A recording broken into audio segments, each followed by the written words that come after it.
Wordy Mama, you need to prepare yourself for this. You start a business and you think, when I just get to that milestone, when I just make that much per month, when I just start landing clients like that, then I'll know I have arrived. It's about the time when something shifts or changes and you have to learn how to pivot.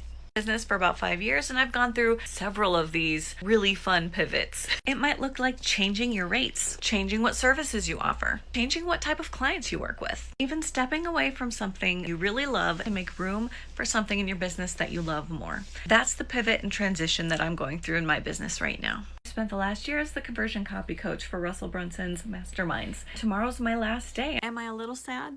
Yeah. I've learned as I've grown my business that sometimes saying yes to one thing means saying no to something else. It's time for me to say yes to helping more wordy mamas like you grow freelance copywriting businesses so that you can make money from home without having to sacrifice your family or your freedom. Follow for more tips for freelance copywriting mamas.